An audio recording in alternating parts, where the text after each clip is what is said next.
अल्लाह से हर महफिल का आगाज हो जाए, रहमत की बारिश से हर दिल आबाद हो जाए।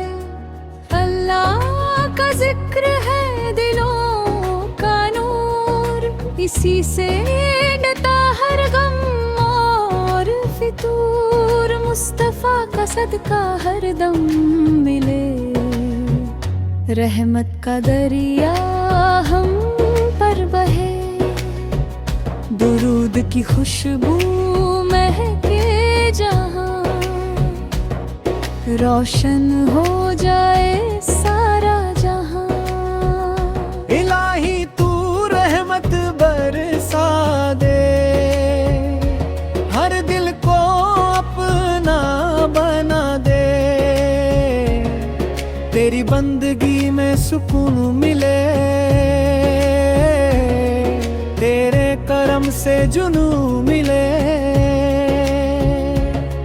कुरान की रोशनी राह दिखाए, हर मोमिन मंजिल पाए।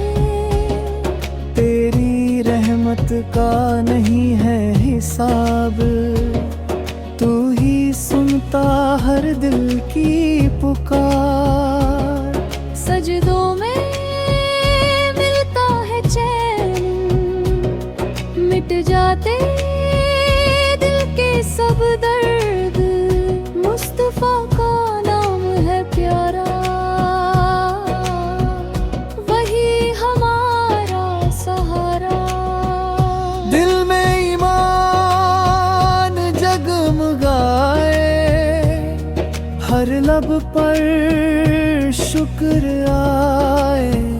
रहमत की हवा चलती रहे, मोहब्बत यूं ही पलती रहे।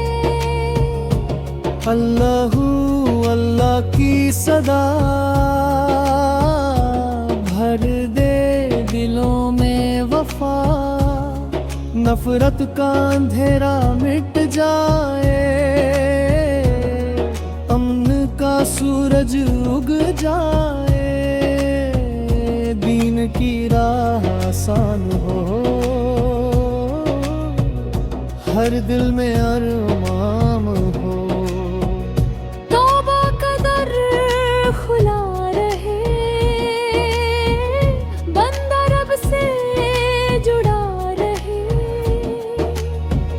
सब्र से काम बन जाए, हर मुश्किल टल जाए। फक्र में भी शान रहे, लब पर तेरा नाम रहे। रहमत का पैगाम मिले, हर इंसान को सलाम मिले। नेक अमल की दौलत दे, जन्नत की बशारत दे। तेरे करम की आस रहे, दिल में सदा एहसास रहे। उम्मत पर रहमत बरसा, हर गुनाहगार को बख्शा। तेरी रजा हमारी चाह, तू ही हमारी हर राह। आखिर तक ईमान रहे, लब पर तेरा फरमान है। आमीन की सदा गूंज उठे, हर दिल में नूर ही नूर फूटे।